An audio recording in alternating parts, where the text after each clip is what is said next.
All right, guys, a couple of big news stories breaking out in the NHL. We've got a big trade between the Philadelphia Flyers and the Anaheim Ducks, and William Nylander has signed with the Toronto Maple Leafs. So, two big news stories that we're going to cover in today's video. And we'll jump into the Ducks and Flyers trade first up. I mean, it's kind of left field, even though there's information coming out that's been going on for a while, but it definitely shocked the NHL world.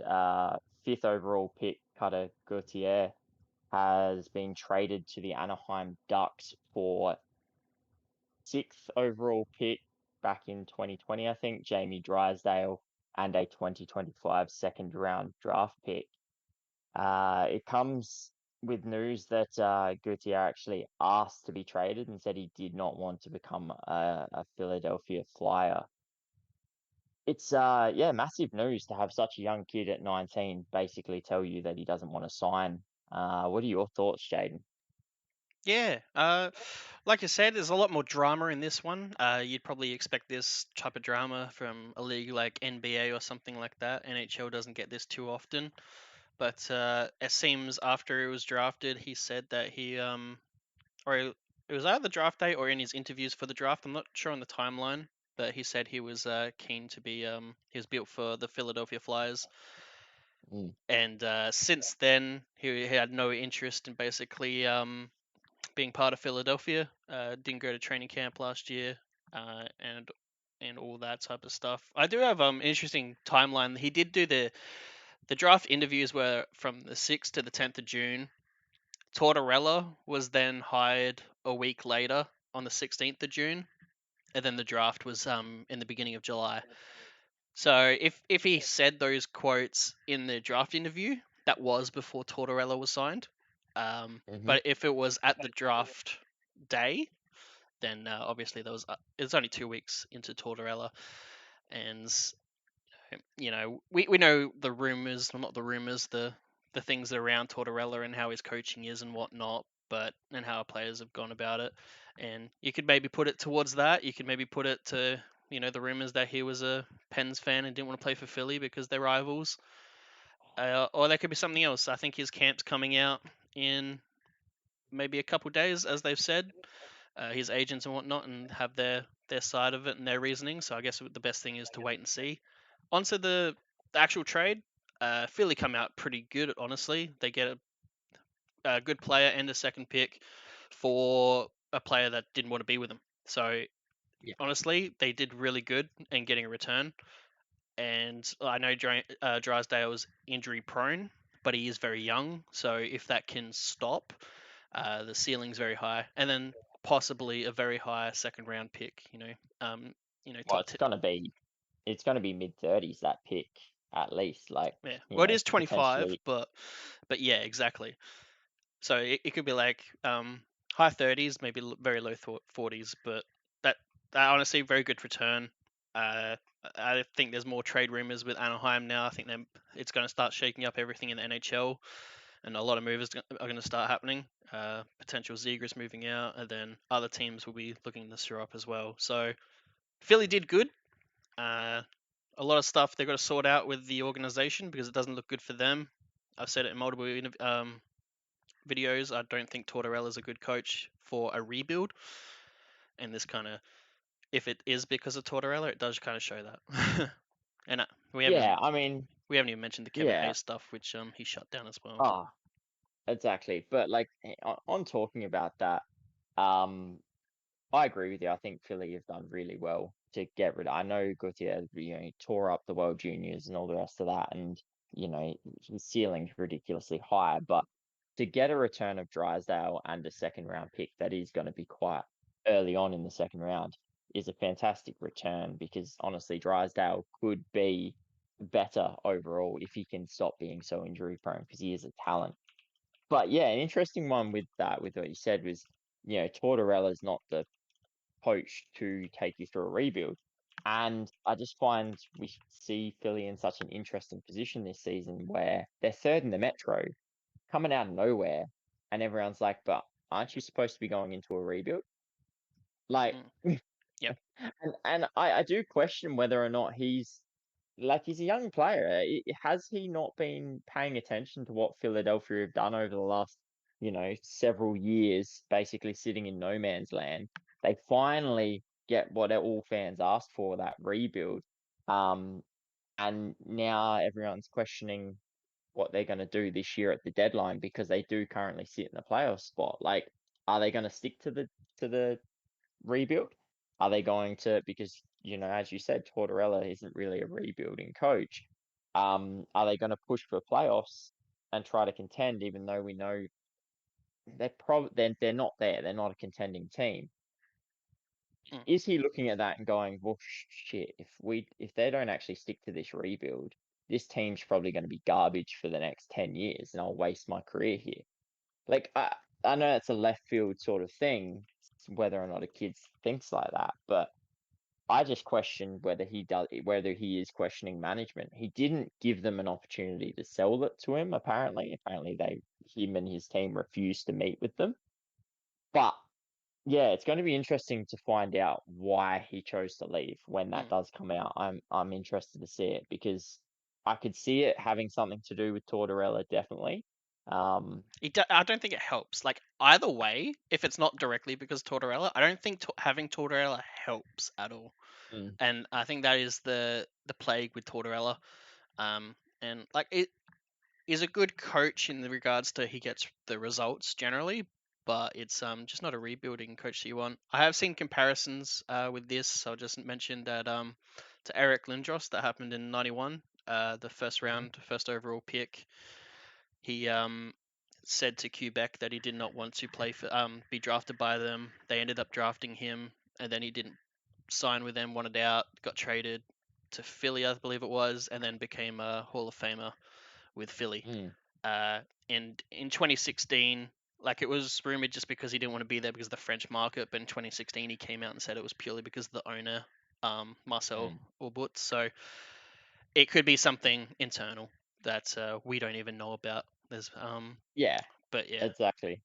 So hopefully they do come out like they said they are going to and actually give an explanation for it because I think there's a lot of pressure on this 19-year-old kid at the moment. mm. Um, because everyone's looking at him going, dude, what the hell? Like an entire fan base once basically Well, they sending didn't death handle threats. it. They Like, gave death threats to Kevin Hayes. yeah, So they didn't handle it well, and it doesn't look good for the fan base either. And no. it's a shame because there's actually some really good Philly fans out there, but it's always this. Mm, It seems that Philly has the higher, smaller minority out of all the fan bases when it comes to bad fans. But it's honestly still a mhm, small percentage that make the fans look bad, and that is the problem. When you go out and do like that, it does bring down the fans and the organization. Uh, Definitely, exactly. death threats is over something like this is not needed. So yeah, it'll be interesting how if Gautheir resigns and then how he develops there. I think Jamie Drysdale is a great pickup, and look, they get an NHL ready player for a team that's doing well, so it improves them for this current season when they're already doing good. Yeah, well, exactly. I mean, look, who I'll put it to you. Who do you think wins this trade? Or is it too early to tell? Um, I mean, if you're gonna go off 91. It could be a 91 situation. I didn't say he's going to end up like a Hall of Famer, but like, Yeah. honestly could turn out amazing for Anaheim. Yeah. Um, it purely dependent if Drysdale is injury prone for his whole career or not. That is Yeah. how it relies. I think Philly wins purely because somebody with basically zero value and you're getting stuff in return, Yeah, look, I and tend he's to agree. Like, NHL player already. So yeah. yeah, see that, and that's where I'm going with it because I know Drysdale was injured last year. He's picked up an injury this year as well. So everyone's like, injury prone, but he played 81 games in 3 seasons ago, played really well, showed a lot of talent. Um, so really, it's like, okay, yeah, I know he had suffered a bad injury. I know he's suffered an injury again, but if he can get over that hump, he's shown that he can play at the NHL level and play well at the NHL level. So this is a guy that's proven when he is fit that he can actually do it. Whereas in Gauthier has proven nothing. He's played in the World Juniors, all the rest of that. But there's plenty of talented players who have played at the World Juniors and gone on to have okay careers, but not be an out and out superstar like they're making him out to be because of his World Junior performance. So yeah, I sort of give it to Flyers in a sense because Drysdale is, in my opinion, just as talented as this kid, and he's just got to stay healthy to prove that. Plus, they picked up a second round pick, which, given Anaheim's, I don't expect Anaheim to be any good next season either. So I'm predicting they're still going to be bottom five, which pretty much is anywhere from 33rd to 40th at worst.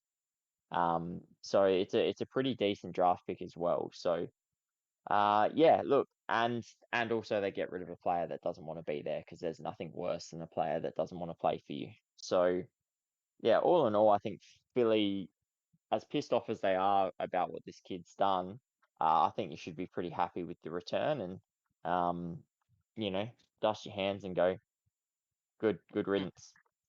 Well, they also needed the right-handed defenseman, and the Mm, only other thing we haven't mentioned is that Drysdale still has 3 years on his contract, so 2 years after this year's finished.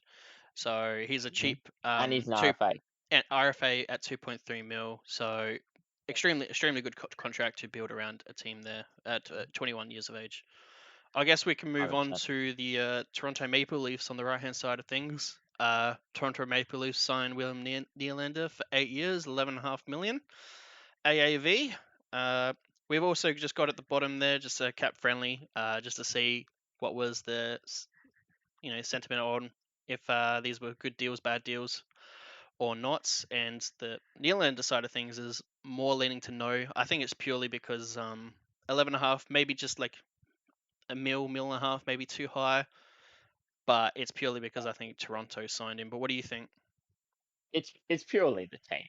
Like Yeah, I think it is an overpayment, but I think Matthews was as well. Even though Matthews is lighting it up and got 31 goals this season already or whatever, but Nylander's leading their points and he is absolutely killing it this year. He's well on a way to 100 plus points, and he's been improving year on year.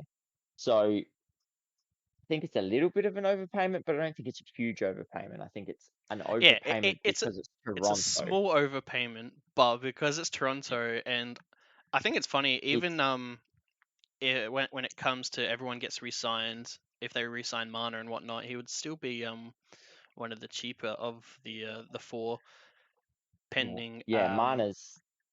Mana's gonna ask for He'll Matthews money. easy. Like he did that last contract. Yeah, So he could probably get more honestly.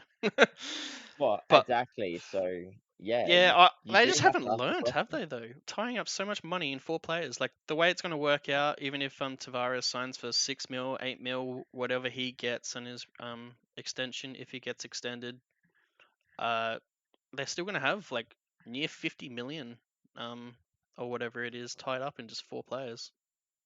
Well, this is the big thing, right? Like we've said for a long time that one of these guys had to move. And given Nylander was in the year he like given he was in the last year of his contract, they had signed Matthews. Matthews was probably not the one that was ever going to go. It was always the question of is it Nylander, is it Mana? Um, I don't know why you sign him. I would probably have looked to have traded him in a trade Mm, and sign to a team that you can get a good return for now as mm. well. So not prospects, not none of this. You get a good player for a good player, right? So value and value, and try and obviously bring someone in on a much lesser contract, but still offers you that ability to contend for a cup now. And shore up that Um, defense. I think they needed a and shore up that defense, right? They could have done that. They could have traded Nylander out, and I don't know if they did shop him around or what. I like Nylander. I really do. I think he's a great player and I think he's fantastic. But yeah. 11.5 million on top of Matthews 13.25 million, Mana and Tavares, Mana's going to demand He's on It, 11, it, ten it'll, point nine at the it'll probably moment. it'll probably demand 13.5. Exactly. So you're going to increase again. John Tavares, I know everyone's just like, oh yeah, but we'll get a discount. The guy's still a point a game player. Mm, Like, I get he's older, but like, yep. unless he turns around and goes, you know what, you paid me heaps. Just give me 3-4 mil and we're done. Unless he does a good guy thing and takes 3 to 4 mil, he could still potentially be asking for 8 plus, especially with the cap increasing. Mm, So it might only be for a 2 year deal or 3 year deal or whatever because of his age, but he still could demand quite a high price tag. And so I've pointed out the other day, someone pointed out the other day I was listening to, the increase in Nylander's salary and the increase in Matthew's salary, they're already worse off next year and have less money next year to spend on their team than this year, even with the $4 million cap increase, mm. because But they have increased by 6 mil. that's the other thing though. Like True Living comes in, and there was all that negotiation talks with Nylander, and they wouldn't budge over what was it, 8 mil, 9 mil, something like Hmm. that. Like they just would not budge, and now they're just. I know he's having a great season, but now look what it's cost him, 11.5, and you you got to look at True Living here, and like his history and this trade and how he done with the Matthews, and it's just basically I feel like you got throwing money to keep your job. Like I feel like GMs are Hmm. scared to deal with these players, and do maybe what they need to do because Well, if they and don't let them keep these walk. players, they are going to get in trouble by fans and then by the management. Hmm. And I feel like that's a added pressure on True Living, but it's sometimes you got to make the tough calls, and I don't feel like he made the tough call. Like you Well, that's said, part of your job, yeah, exactly. It's right? it's a tough job, but it's part of your job. You got to make the tough call. I like Nylander. I think he's a lot of money for basically a one-way forward. Hmm. But he is showing that he is worth it this year, and I have liked him for multiple years. I am very concerned for Toronto's future. I think they've got like less than 20 million at the moment spent on their defense.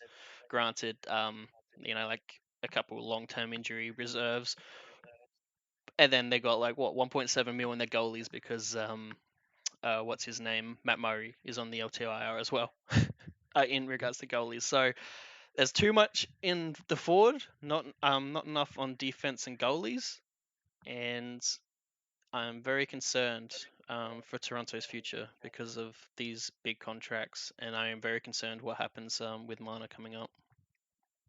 Well, I'm just having a look on Cap Friendly at the moment.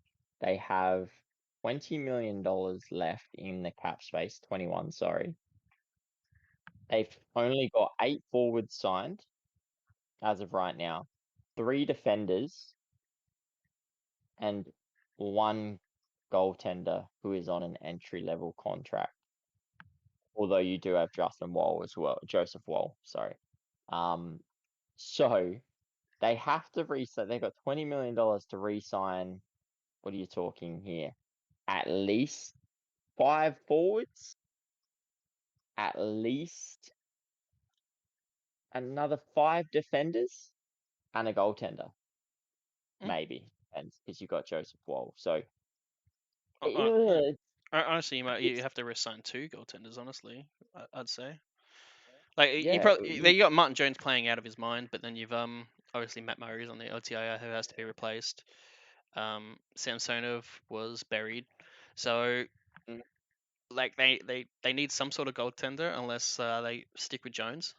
Um, well, well, if they go with Joseph Wall and this Hilderby, don't know if I pronounced that right.